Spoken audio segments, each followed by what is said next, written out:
Seguimos con más MBD Noticias, segundo bloque. Y bueno, como habíamos anunciado antes de la pausa, hoy, 21 de septiembre, se conmemora el Día Mundial del Alzheimer. Justamente es un tipo de demencia que causa problemas de memoria, el pensamiento y, bueno, cuando está más avanzado también en lo que tiene que ver con el comportamiento. Para saber cómo se está trabajando esta enfermedad en nuestro país, es que ya estamos recibiendo al doctor Sergio D'Ancilio, que es magíster en Ciencias Humanas, director del Departamento de Neuropsicología del Hospital de Clínicas. Un vasto currículum con vasta experiencia. Además, ¿cómo le va, D'Ancilio? Buen día. Buen día, muchas gracias. Gracias por convocarme y poder aportar. Con mucho gusto, con mucho gusto. Establecer contacto con la población. Está muy bien, está muy bien. Y estos temas también hay que hablarlos, así como también, bueno, salud mental, entre otros, son asuntos que tenemos que tocar los medios de comunicación. Estamos hablando, antes de comenzar la entrevista, que no hay un dato concreto, un número concreto de cuántos uruguayos padecen Alzheimer.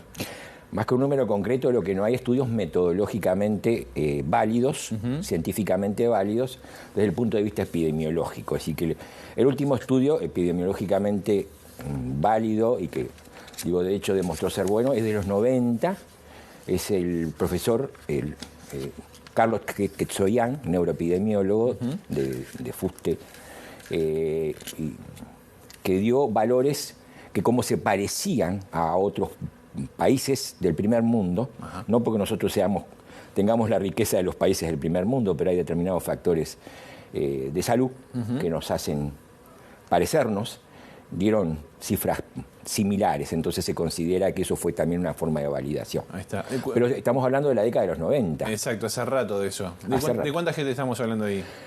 Ahí estábamos hablando de que en toda la población seguramente hubiera entre un 2 a un 3% de personas con demencia. Claro, claro. Pensemos que la enfermedad de Alzheimer es una parte, la parte más importante en cuanto a cantidad, entre un 60% a un 70%, según los lugares. Pero esos son demencias en forma general. Está muy bien. Vamos a hacerlo más didáctico esto. Sí. ¿Cómo detectamos la enfermedad? ¿Cómo se manifiesta? Se detecta sobre todo con una evaluación neuropsicológica. Se empieza con la detección a nivel clínico, médico y eventualmente dentro de la familia o de su grupo social, y viendo que hay cosas que no funcionan como funcionaban antes desde el punto de vista intelectual y del comportamiento. Pérdida de memoria, capacidad de entendimiento. Claro. Lo que se evalúa, es decir, antes se hablaba de dos componentes, el componente cognitivo y mal llamado no cognitivo. Van juntos, interactúan entre sí. Y es importante tener en cuenta los dos componentes. El componente cognitivo, los trastornos de la memoria, del juicio, la capacidad de estimar la pertinencia de las acciones y de los valores de la realidad, el lenguaje, las funciones ejecutivas, es decir, la capacidad de planificación, etcétera. Y no quiero extenderme. Y lo que se llamaba no cognitivo, que la Asociación Internacional de Psicogeriatría lo llamó componentes psicológicos y conductuales, aunque el término conductual no sea muy feliz, para no emplear la negativa. Claro. Y eso es, trastornos en el comportamiento, ansiedad, desorganización de la conducta general, cuadros delirantes a veces en etapas más o menos avanzadas, alucinaciones, confusión mental, en fin. Es una enfermedad muy compleja. En la memoria, pero la memoria nos pasa a todos en todas las edades. Yo tengo 42, a veces que me olvido de un montón de cosas. Sí. La memoria es un término muy amplio que daría como para... Pero, a ver, quizá una cosa puntual podría decirse, porque la memoria, el trastorno de la memoria en el Alzheimer es básicamente la dificultad más o menos severa o muy severa para almacenar nueva información episódica. La información episódica es eso de lo cual nosotros somos conscientes. ¿Qué hice o qué me dijeron hace 15 minutos o hace una semana o hace un mes? No es la memoria a corto plazo, no es lo mismo. La memoria de lo que sucede en el corto plazo, eso es lo que se afecta, la capacidad de almacenar nueva información. Clarísimo. Sí, a ver, siempre doy el ejemplo como docente y cuando tengo que un ejemplo que se va volviendo cada vez más antiguo. ¿Se acuerdan de los VHS, por supuesto, sí. Y de los CD que sean reproductores o reproductores y grabadores a la vez salían más caros? Bueno, es cierto. Esto es como un aparato que no graba. Entonces ustedes le ponen un VHS o un CD que ya está grabado, eso sale. Lo reproduce porque ya está ahí.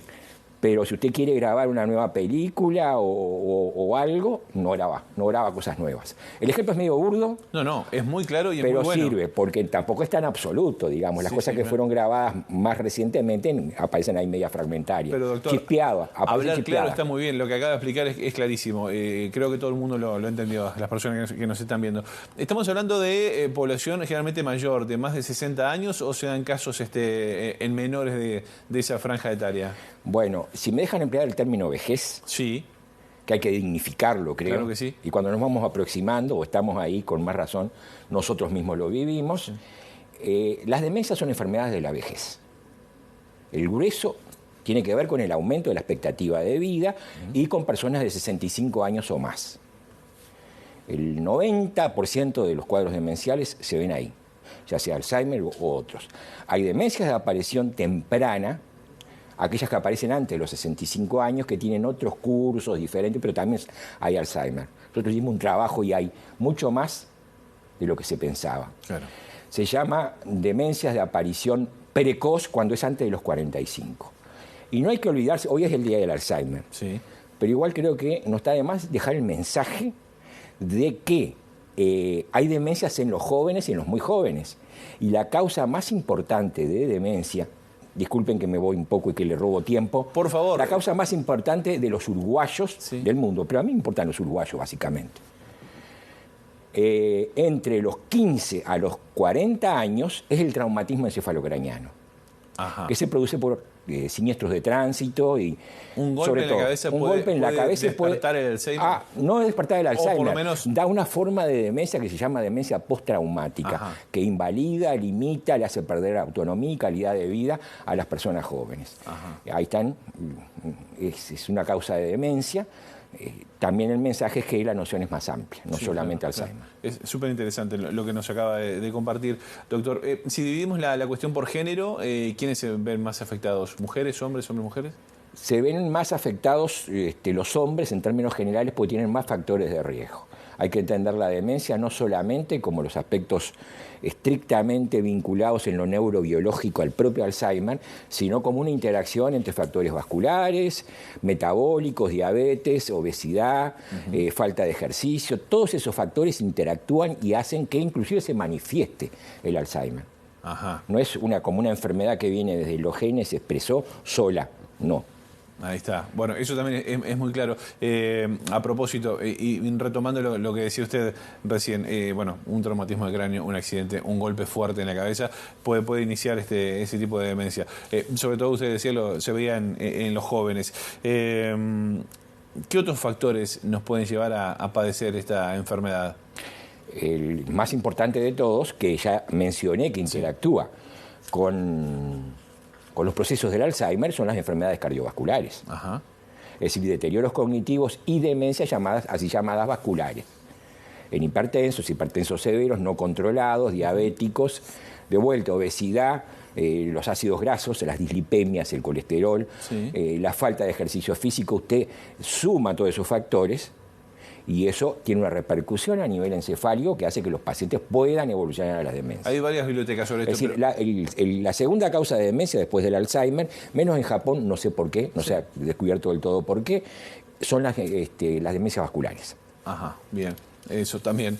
Ha tirado muchos datos, ya le digo, doctor. Hay otros factores, por ejemplo, estaba leyendo que, hay varias versiones, pero esto me lo puede confirmar o desmentir usted. Tomar medicación para dormir, por ejemplo, ¿eso puede repercutir en algún tipo de demencia o llegar al Alzheimer? Hay que aclarar de este punto de vista. El buen dormir protege contra el Alzheimer. Bien. O sea que tener un buen diagnóstico de cómo uno duerme, afortunadamente creo que se ha difundido más de estudiarse el sueño. Las apneas del sueño, hay un estudio que se llama polisomnografía, hay gente que trabaja en sueño. Dormir bien las horas que corresponde para la persona en distintas, ustedes saben que los adolescentes muchas veces necesitan 11 horas y nosotros un poco más, un poquito nada más grande que los adolescentes, necesitamos con 6 horas, 7 u 8 horas, según... pero el sueño tiene que ser, bueno, primer punto. O sea que hay que dormir bien, descansar y tener una buena estructura del sueño. Esa se la debo. Medicación y dormir. Eso es otro tema. Hay medicamentos, y va a depender de la dosis. Ajá. ¿Sí? Hay medicamentos que son, no quiero entrar a mencionar drogas, pero hay medicamentos que son fuertemente amnesiógenos, deterioran. Nombre, ahora, si quiere, no hay problema. Yo qué sé, por ejemplo, el flunitrazepam, sí. y a veces tiene que usarse, ojo, no estoy haciendo crítica de que si se hace esa está indicación... bien. Digo, pero para clarificarlo bien, por ejemplo, Somit, por ejemplo. No está demostrado que afecte mayormente la condición. Aparte depende del tiempo. Claro. Una cosa es tomarlo durante 5 años o un año, otra cosa es tomarlo durante 40 años. Claro.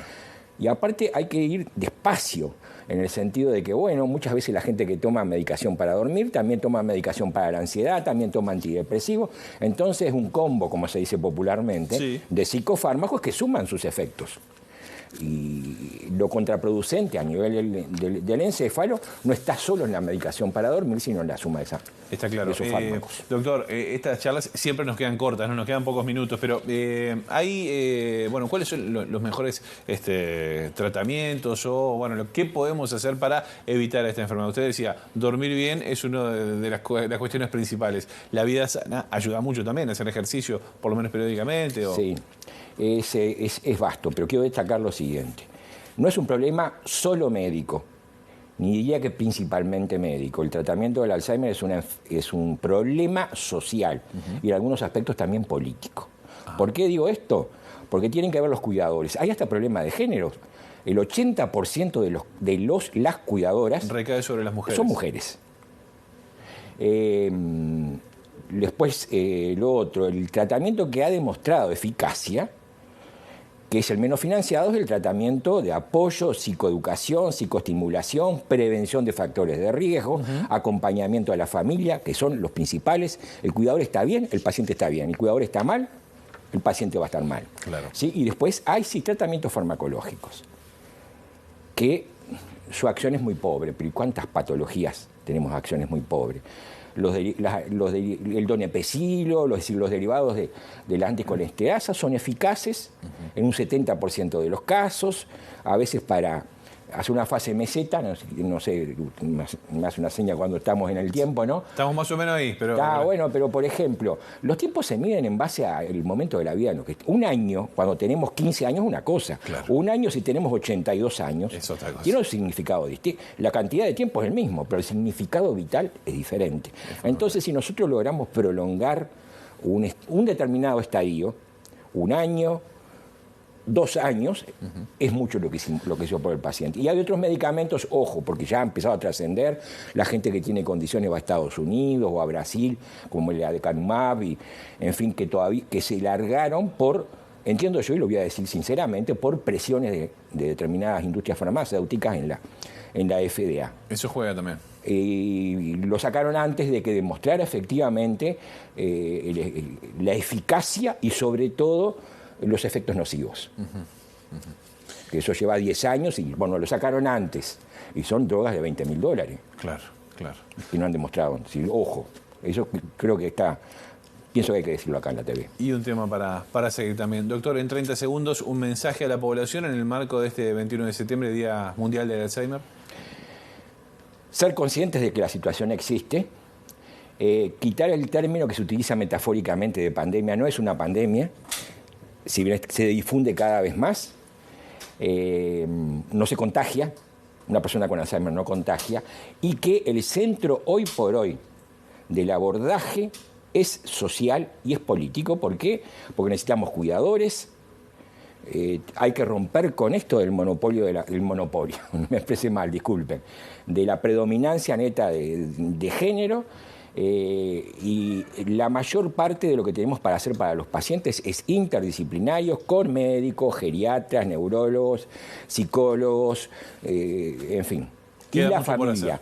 Hay drogas, hay que consultar, una infección urinaria empeora la enfermedad, eso hay que tratarlo y hay que seguirlo y hay que conocerlo. Bien. Entonces, tenemos que entre todos generar los mecanismos, pues son recursos humanos, para formar recursos humanos para que se creen grupos y espacios físicos para tratar a estos pacientes. Doctor Sergio Tansilio, esta charla queda a cuenta de más, ya la comprometemos para otra conversación, así que muchas gracias por estos minutos.